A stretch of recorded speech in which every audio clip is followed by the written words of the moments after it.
हम बात कर रहे हैं कि तहरीक इंसाफ की तहरीक जो है उससे मुतल्लिक चीज़ें आ रही हैं कि एक तो अलीमा खान का जो है वो आज बयान सामने आया है कि तोशाखाना 2 केस में भी जो है वो तहरीक इंसाफ के बानी चेयरमैन बरी हो जाएंगे, उन्हें उनसे उनकी तवक्को है।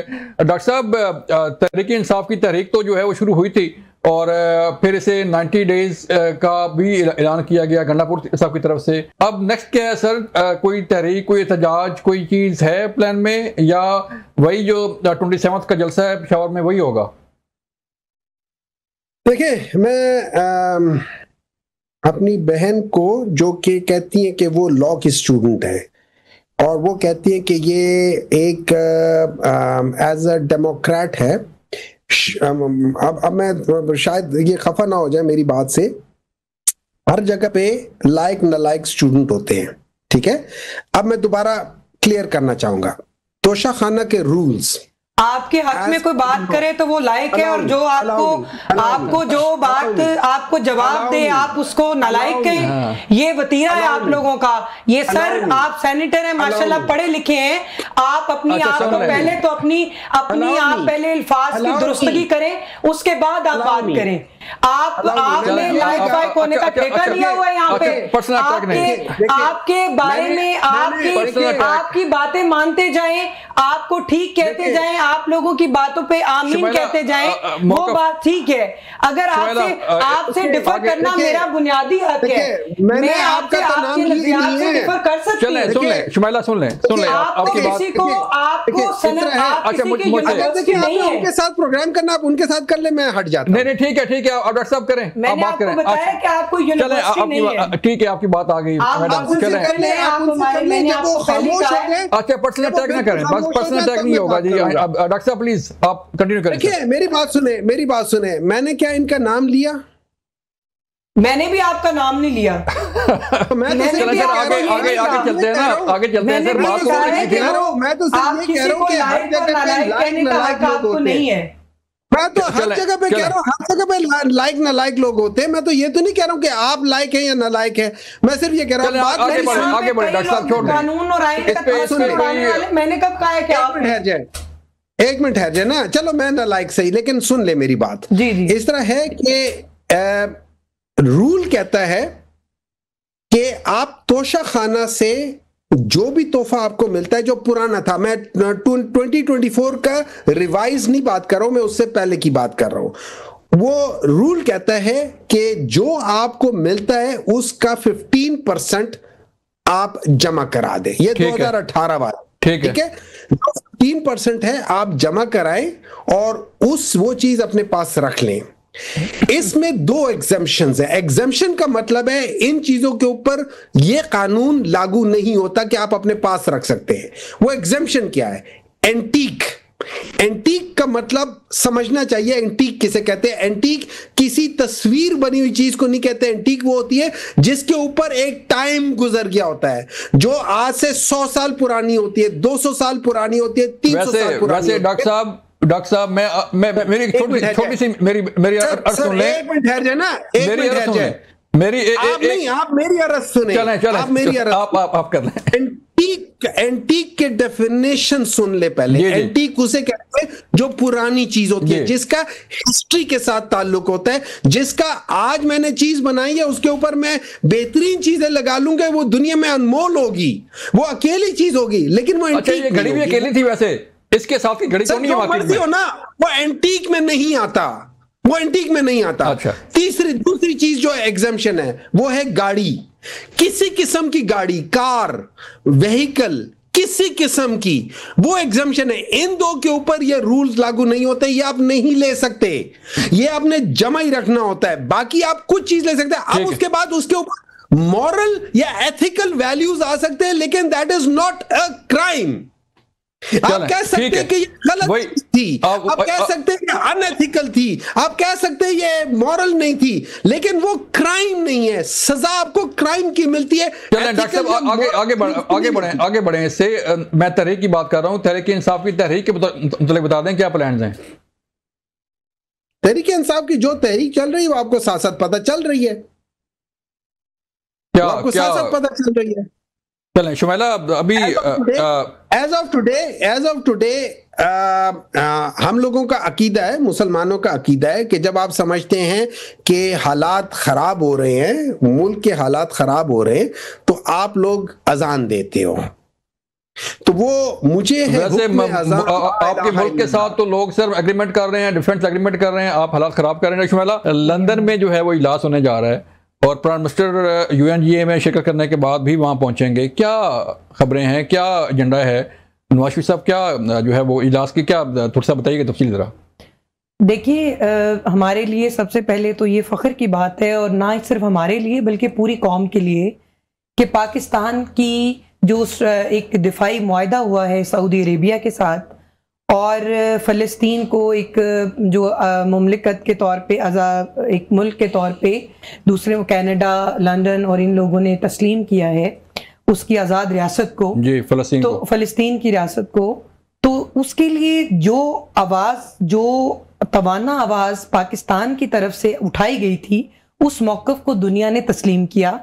उसके बाद ये देखिए कि पाकिस्तान के साथ जो दफाई मुआहदा हुआ है, इससे तो पाकिस्तान की जो पेशा वराना महारत है उन बड़ा मुआहदा हुआ है, उसके आपको नताइज, उसकी आपको तरजीहात, और इसमें एक नेटो का एक वो है ना, जिसमें एक मुल्क पे हमला हो तो फिर जिसके साथ आपका मुआहदा होता है उसमें भी कंसिडर होता है, तो उसके अंदर एक शिक है। उसकी अब रिटर्न मुआहदा जो सामने आया है, वो चीज उसके ऊपर डिस्कस किया जाएगा। कतर के ऊपर जो हमला हुआ है, एक ब्रॉडर एस्पेक्ट के अंदर पार्टी की क़यादत जो है, पार्टी के जो अमूर हैं, उन पर भी बात होगी, और ये इंटरनेशनल रजीम के बारे में भी इसके ऊपर गुफ्तगू। ठीक है डॉक्टर साहब, वही बात आ जाती है सर कि तहरीक इंसाफ की चाहे कोई तहरीक हो या कोई और चीज़ हो, लेकिन जब सियासी जमातें बैठती हैं तो फिर ही बात आगे बढ़ती है। कोई बार बार ये कहा जाता है कि तहरीक इंसाफ को डायलॉग की दावत देते हैं, मुज़ाकरात की दावत देते हैं, लेकिन तहरीक इंसाफ नहीं बैठती।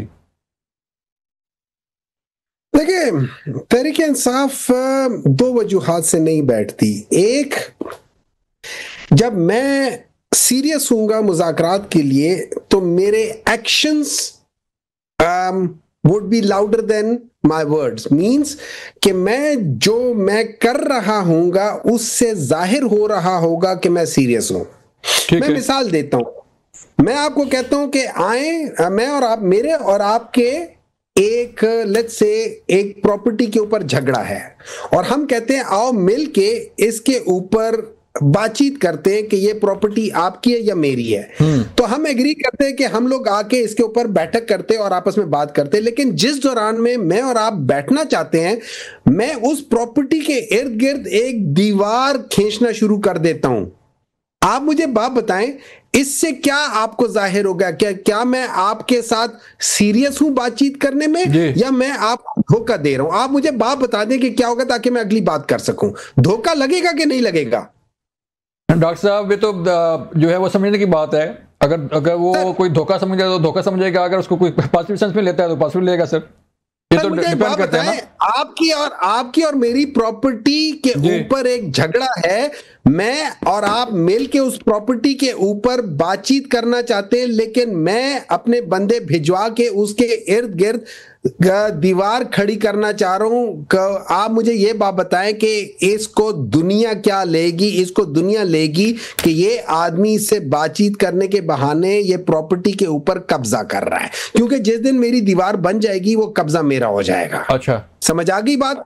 अब अगर आप इसको किसी और तरीके से, पॉजिटिव तरीके से देखते हैं तो आपको सलाम है मेरा, लेकिन दुनिया ऐसे नहीं देखती। ठीक है, जब हम इनके साथ बातचीत कर रहे हैं, ये पीछे से हमारे लोगों के ऊपर नाजायज केसेस कर रहे हैं, उनको डिस्क्वालीफाई कर रहे हैं। जब हम इनसे बातचीत कर रहे हैं तो ये दो नंबर आप सर ये चाहते हैं कि जब कोई बातचीत हो तो सारे केस रुक जाएं, कोर्ट्स भी जो है वो रुक जाएं, अपना काम छोड़ दें? सर इस तरह है कि दो चीजें होती हैं। मैंने कोर्ट केस की तो बात ही नहीं की ना, मैंने कोर्ट केस की बात नहीं की। मैं आपको दो चीजें बताता हूं। एक पॉलिटिकल केसेस हो रहे हैं। मैं मिसाल दे देता हूं कि एक कोर्ट है, वो कोर्ट 3 गवाहों को बिल्कुल रद्द कर देता है, जो सरगोदा केस को कोर्ट है, वो कहता है ये 3 गवाह झूठे हैं। अच्छा, वो 3 गवाह में से एक गवाह तो कहता है मैं तो गवाही नहीं आता, अगले 2 गवाह जो हैं वो आपको मियांवाली, लाहौर में जाके और फैसलाबाद में जाके गवाही देते हैं। तो वहां का जो जज है वो कहते हैं कि यार इसकी गवाही में आधा हिस्सा सच है और आधा हिस्सा झूठ है। इन 5 बंदों के जो नाम लिए ये गलत है, ये 5 बंदे अपनी जगह पर नहीं थे जहां ये बता रहे हैं। अच्छा। लेकिन इन 10 बंदों के जो नाम ले रहा है, ये 10 बंदे वाकई सही हैं। तो वो जज कहता है कि इसकी आधी गवाही सच है और आधी गवाही झूठ है, लेकिन वो उनकी गवाही अब मेरा सवाल ये है, अब मेरा सवाल ये है सर कि आपने सरगोदा की जज की तो मिसाल दे दी, लेकिन जो सुप्रीम कोर्ट फैसला करती है, जो नैब कोर्ट फैसला करती है, जो इस्लामाबाद हाई कोर्ट फैसला करती है, वो भी सही करती है? सर आप मेरी बात सुने, सुप्रीम कोर्ट ने जो फैसला किया था, नंबर 1 सुप्रीम कोर्ट के जो पुराना कोर्ट था, जो जेन्युइन कोर्ट था, उसने कोर्ट ने ये डिसाइड किया था कि वो जेन्युइन कोर्ट था, ये जेन्युइन नहीं है। ठीक है, हम 26वीं तरमीम से बने हुए इस पपेट कोर्ट को तो नहीं मानते ना, उसका हिस्सा हम समझते हैं कि सर जी उसका हिस्सा है, तहरीके इंसाफ उस जुडिशल कमीशन का हिस्सा है सर।